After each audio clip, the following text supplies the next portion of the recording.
Greetings to all the senior faculty members, guests of Assam University, and my dear students, especially on the occasion of Shivaratri that we celebrated yesterday. At the outset, I would like to thank the Political Science Department of Assam University, led by Professor Devatosh Chakraborty. He and his team invited me, and I'm really thankful that you have offered me an opportunity to come here and speak my mind. I'm also delighted to find on stage Professor Dr. Rajdeep Roy, with whom I share a very cordial relation since a few decades. I'm also happy to see Sanjeev Goswami here, who has taken the trouble of coming all the way from Guwahati. He's an immense wealth of knowledge, and had the privilege to interact with him over the years. And I'm really looking forward to have a session with you. My speech per se will all be from my practical experience. Why practical experience? That narration also I will give. And mind it that I am not a student of political science, but I am someone who has, dreamt, eaten, slept politics in my life for the last few decades. And I would like to start with a quote of Swami Vivekananda, with whom Professor Niranjan Roy ended his speech. Swami Vivekananda once said, "Jotodin shikbo, totodin bachbo, ebong jotodin bachbo, totodin shikbo," which means learning has no end. So long you survive, you will learn. Or rather, if you wish to learn, you will obviously learn. Professors, teachers coming and telling you something, you gain knowledge. But you don't get the wisdom that they have for 30, 40 years. To gather wisdom, you have to live that life for another 20, 30, 40 years. So knowledge is something and wisdom is different. So what you had from Professor Roy in the just previous speech was his wisdom that he offered on a platter. So my speech on election management is absolutely of my own experience that I've gained over the years. My first experience was in 1991 when I was a medical student, and I started working in political fields. More so after 1996, when my father went to contest MLA election and he won that election. 1996, 2001, 2006. And then in between there are a lot of elections in which I worked as a backroom boy to see how elections work and how elections are panned out over a phase of maybe 3 months, 6 months, or even more than that. The untimely demise of my father in 2009 made me take a call. Am I audible from back? Yes. So I will leave the microphone and use both my hands. So, untimely demise of my father in 2009 made me plunge into direct public life, wherein for a few years I tried to do a balancing act between my profession and my passion. My profession as in orthopedics, hardcore orthopedics, my interest was spine surgeries, hip replacement, knee replacement, complex fracture cases, and all these I was doing over the years. And what happened after 2009 is that I started juggling in life. One part of my life in politics, one part of my life in profession. I contested in 2011 MLA election, Assam Assembly election, and I lost the election. 2019, I again contested as a member, aspirant member of parliament, and then this time luck favored me. And with your blessings and blessings of the people of Silchar, my constituency around 20 lakh, 21 lakh people, I could sit as an esteemed member in the Lok Sabha for 5 years. And I have seen politics develop not just in Silchar or Assam, but also in the country from, say, last 3 decades. And election management is not just, it is a theoretical stuff. Some people find it, written in books. These days, it comes, because you have a lot of people writing on elections and election management. Friends, I was also part of election management team for Assam BJP in 2016 as a general secretary of the party, when our party came to power in 2016 in the state. And as MP, I was also made a general secretary of the state again in 2021, when BJP came to power in the state for the second time. So I have seen the state election management from a very, very close range. And I have seen opposition politics, because at those days, in 90s and the first decade of this century, my party was sitting in the opposition bench. So I have seen both the sides of the coin. But what I speak to you today is not from my ideological point of view, but it will be more trying to be neutral, unbiased, and as far as possible on academic lines.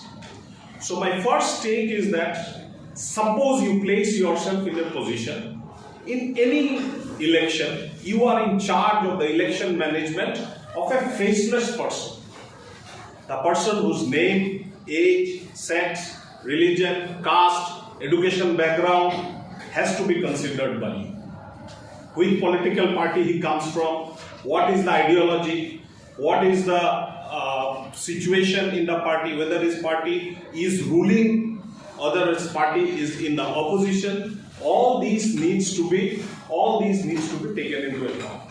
So you first do your homework. The moment you are given the responsibility of, say, maybe the captain of the team, that you are the person who's going to lead this, you get down, take a notebook and make few points. What are the few important points? Number one, make a team. Number one, I have a 3-page small write-up that I have done.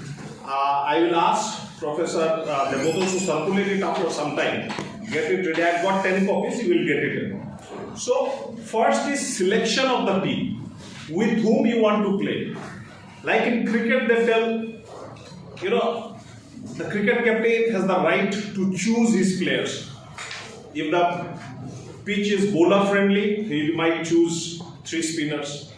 It is a green top, he will choose 3 or 4 even seamers and all. So it is the prerogative of the captain to choose the team. So your team choice has to be very, very particular, meticulous, and it has to be without any bias. That someone is known to me, someone is my brother's friend, someone will give me returns. If I take him in the team, he will give me something in return. So that has to be out of your consideration.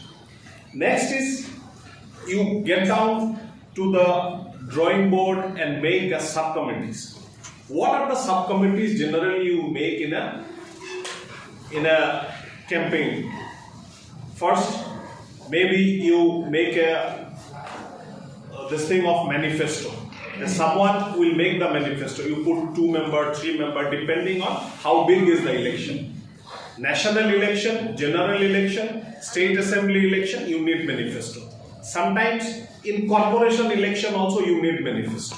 But sometimes in panchayat election, rural election, manifesto is not required. But you need to identify the issues and points of that particular panchayat maybe.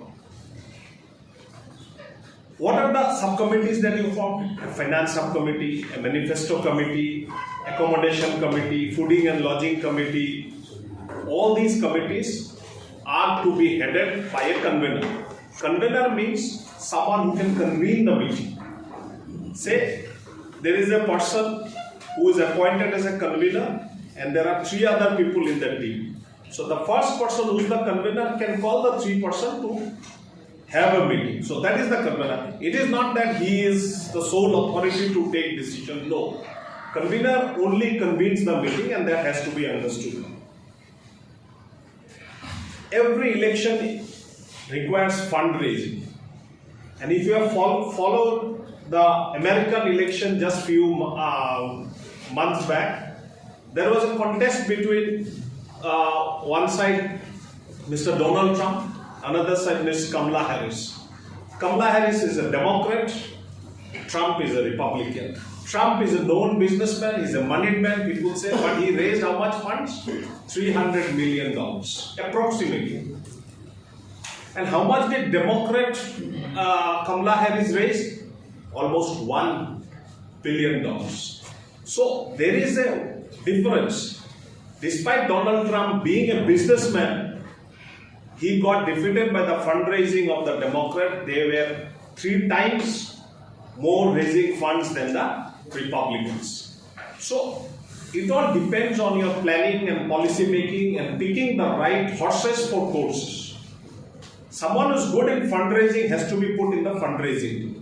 Someone who's good in writing manifesto, understanding the politics, issues, has to be put in the manifesto. Someone who's got a knowledge of history has to go to the manifesto. Someone who's good in arrangements, someone who's good in making, you give food in time, he has to be put in the charge of fooding and lodging. Because a lot of people will be coming from outside. Your big superstars, campaign stars will be coming from outside, and they will be putting up at your place under your responsibility. So if they get bad food, if they get a bad hotel room, it will put a negative mark on your management skills. So you have to put, as I say, horses for courses. You have to put the best man for the best job and that you will decide, based on his previous work and previous, records. These are the most important things. I would like to tell you in bullet points, and you allocate funds for each of these groups. That you work with this much fund, I will give you this much fund. Because any team, a subcommittee or a subgroup team that works in election needs fund. And that fund allocation has to be done by you as per your availability, as per your resources. You, on the inside, have to find a team who will do the demographic survey, who has to give you a feedback on what is the demography of a particular place. Like, I was made the Prabhari of Tripura end of July. So I took 2 days to do a demographic survey of Tripura population. So what is the Tripura population look like? So I came to know that Tripura population, 1/3 of the Tripura population consists of ST people, scheduled tribe people. So who are these scheduled tribe? What are their titles? I need to study. I found out that Dev Burmans, Jamatiyas, Chakmas, they are all there in that group. Then there is Bengali speaking Hindus there. Then there are Buddhists there. What are the percentage? I found out. There are Muslim people there of Islamic followers. What is their population? 9% there. Where are they located? I went then into the 8 administrative districts, and then there are 10 organizational districts of BJP in the state of Tripura. Which district has how much population of which caste, which title, which other so-called markers that I needed to study. I did this within say maybe 3-4 days. Then I got an idea of how Tripura looked like in terms of demography. So you, as a campaign manager, as a campaign star, you have to have an idea of what the demography looks like of that particular candidate for which you are working. Say you are working for, let's say you are working for Silchar Lok Sabha. Silchar Lok Sabha has 7 assembly constituencies. Now these 7 assembly constituencies are what? Like Silchar, Dholai, Shonai, Lakhipur, Udarban, Kathigora, Borkul. So you know these 7 constituencies make up Silchar Lok Sabha. What is the population of each of these? What are the types of people staying? Where are the tea gardens? Where are the minorities? Where are the majorities? Where is the urban area? Where is the rural area? Where are the areas where people use the maximum number of internet connection?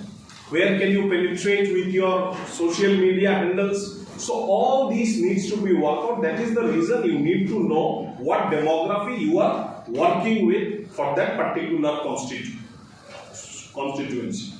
You have to have a plan, I said, as demography. Then once you know the issues, you can plan the next step. But without knowing the issues, you cannot go. Before you select who are the star campaigners, you need to know what are the issues. Say, suppose I am taking you back to Silchar of 2014. Before 2014, what was the issue in political circle in Silchar? That broad gauge was not coming, despite work of broad gauge conversion starting in 1996 till 2014. There was no broad gauge connection. In fact, after 2011, for 3 years, there was no train connectivity because only roads were connected. If you can recall, the night super used to charge around 400-500 rupees, and during those 3 years it went up to 1250 rupees, 1300 rupees. Do you recall those days and all, if you were in the knowledge of things? So what we did is, when Narendra Modi became the principal campaigner and the prime minister in waiting for BJP, he came to Silchar on 8th of February 2014, just before his election. And that time I was the spokesman of the party in the Assam state, and I was also a manifesto committee member. So I was given the task of briefing Narendra Modi after he lands in Silchar. So the first thing I told Mr. Modi is that, sir, the biggest issue here is broad gauge, and I also briefed him the other issue. So he went on stage and he just said this: train आना चाहिए कि नहीं? 3.5 lakh crowd से आना चाहिए. आएगा कि नहीं? बीजेपी पावर में आएगा तो आएगा. पहाड़ चीर के आएगा 1 साल के अंदर, हम अंदर दे देंगे. And on November 2015, broad gauge engine entered Barak Valley for the first time after 1873, when Britishers envisaged railways and connected Barak Valley with the Indian railways of that time. So just imagine, just one act of Narendra Modi transformed Barak Valley and made the people of Barak Valley a fan of Mr. Narendra Modi. So it happened. So this is the reason why you should know the issues. If you are playing at a national level, you should know the national issues. If you are playing at a state level, say you are in charge of assembly election. If you are in charge of assembly election, you should know that there are certain departments that are with the state government, and there are certain departments which are with the central government. Like foreign policy and defense are always central government matters. But there are certain things like PWD, education, health. These are primarily state government subjects. But in political science, as you are students of political science, you know that there are certain subjects which are concurrent. There are certain subjects which are concurrent. That there is an overlap between the state and the central government.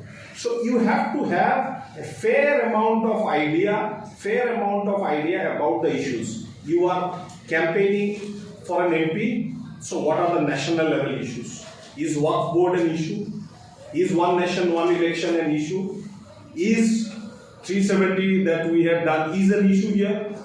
So all these are to be thought about diligently. If you can think this, you will become a good planner, good executor slowly and slowly. So if you are planning for maybe a panchayat election, you have to go down to that level, move around in the panchayat and see what are the issues of the people. The issues of the people, there may be my water supply is not coming.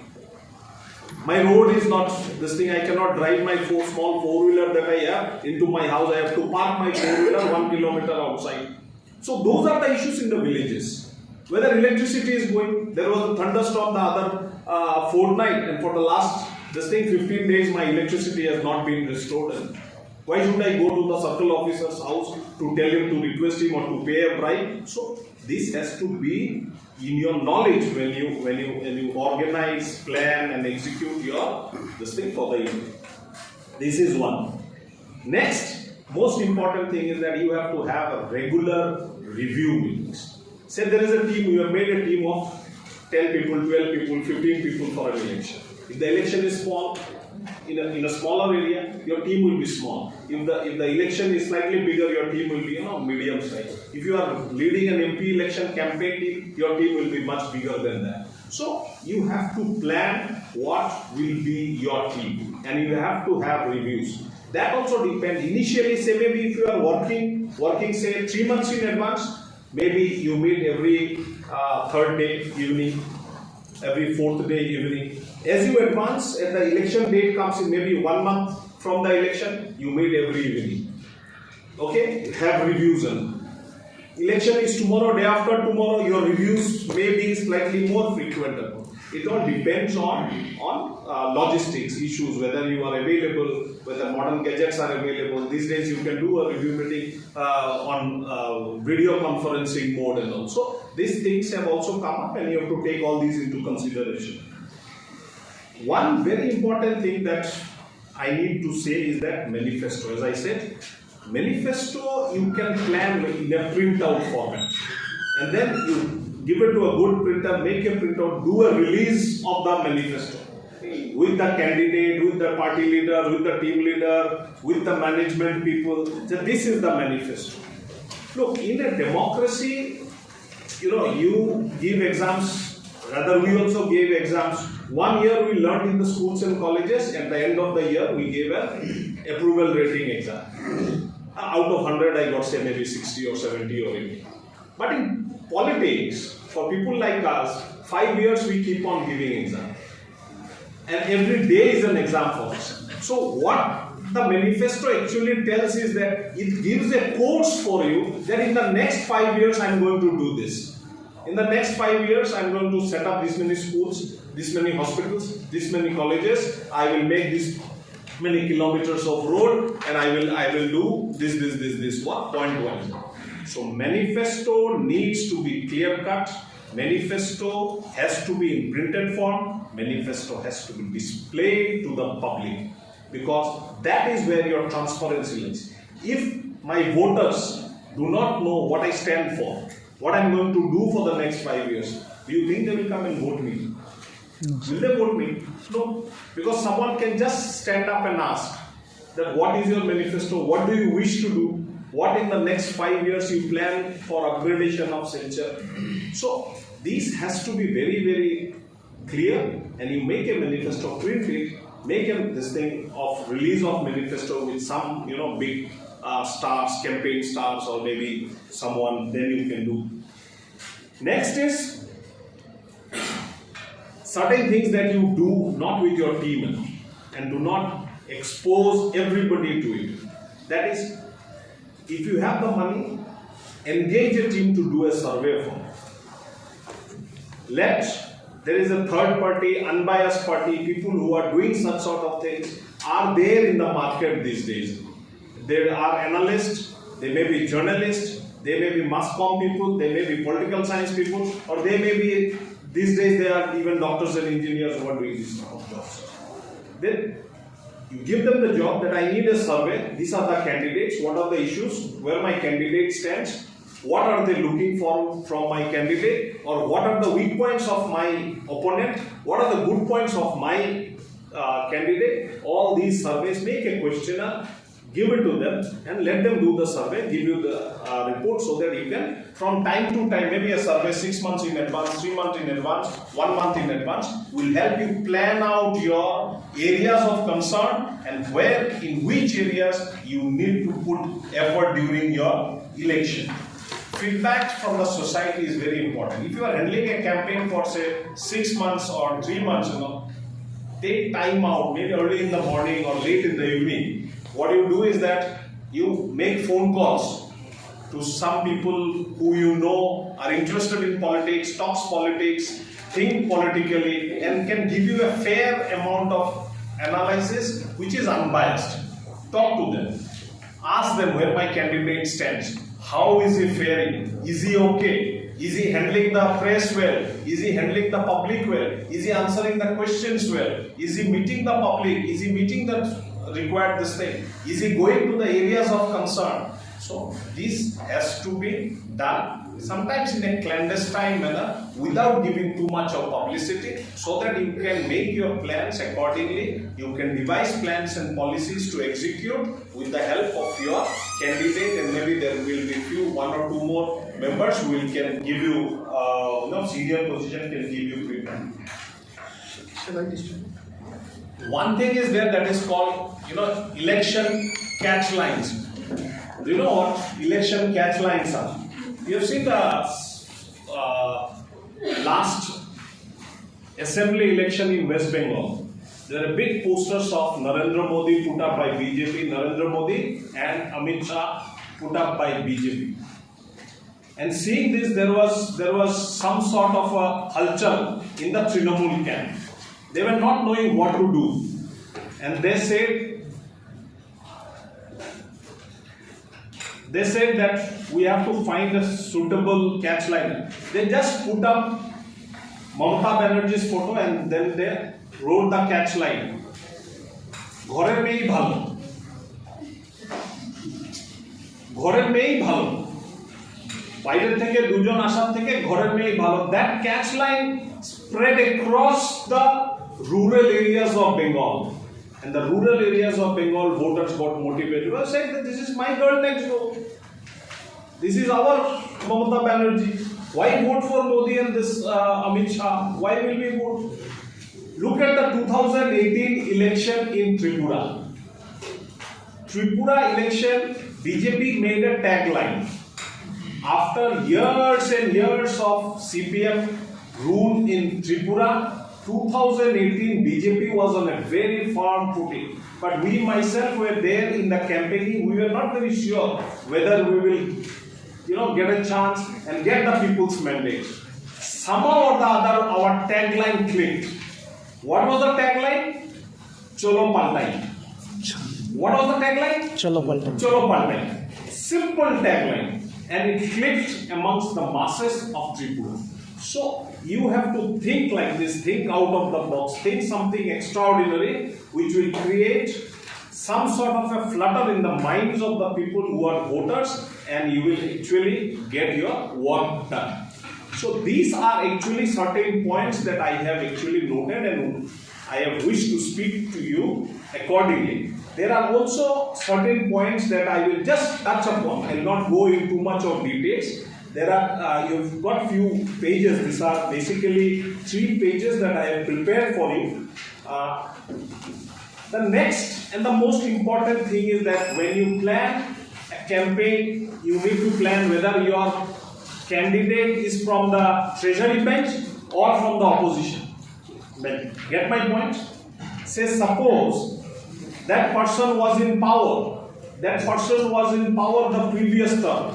His party was ruling in the state or in the center, and he is now a candidate on the verge of winning, or maybe in a slightly dicey situation. Your plans and policy has to match what his status is. He is from the winning party, he is from the ruling party, he is a winning candidate previous 2 terms, 3 terms, or maybe 1 term. How you present to him in the public has to be decided by you. You cannot present to him as you wish. So you have to think as a campaigner from a person's perspective that he is a winner. Suppose your candidate is from the opposition. Your candidate is from the opposition and he is basically taking a shot at power. Maybe his party or he stands a chance to win, or his party also stands a chance to come to power. So your political campaign strategy will depend on what is the position of that party. So I have made 2 groups and I have given to you. So we will just go through what this thing, and in between I'll give you my personal experience. I have almost spoken about few of this. Number one is the leverage, achievement and governance record. So someone who's basically from the treasury or from the party which is in power in the center or in the state. So what we primarily need to do is that what are the achievements of his government?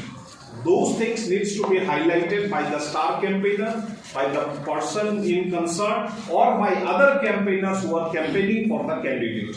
So you need to devise policies accordingly, devise principles accordingly, and organize all these. You can use your statistics, testimonials, and highlight the achievement of the government, the party, or even the candidate. Sometimes we get candidates who are actually, go-getters. They have done a lot of things, brought roads, started railway trains, brought hospitals, this, that. What I did after 5 years is that I made a booklet of about 8 pages. My entire activity of 5 years as a member of parliament, how many issues I raised in the 0 hour, how many times I spoke under Rule 377, how many bills I spoke on, how many times I addressed to the President's lecture. These are all there. And what are the works that I have done other than this, these are also there. So sometimes you can make booklets of the previous activities of that particular candidate if he has been a winner and or if he has got a chance to be highlighted to the public. So you can make some sort of these things like this and share it with the public. There is another thing. If your party is in power, then you obviously have given certain schemes to people.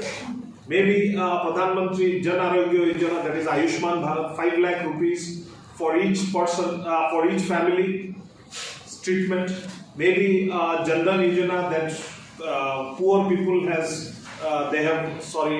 opened their bank account. So all these needs to be studied.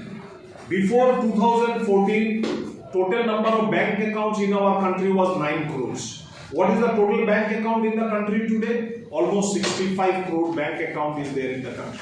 Why did it happen? Because Modi ji started this Jan Dhan bank account. And he laid emphasis on women opening up the bank account. And all the benefits being transferred to the women's account, not to the men's account. So the women of our country started opening up accounts. Today, out of the 65 crore account that we have, probably 52-53 crore accounts are of the female folk in the country. So this has to be understood, and these are certain USPs of the government. That, like say previous government has done certain things. You study the area, what are the issues, and based on the issues, you project what are the things to be done. Since in my term, 5 years term, around 1,80,000 people in my constituency got Pradhan Mantri AUS. I highlighted it in my campaign in the later part.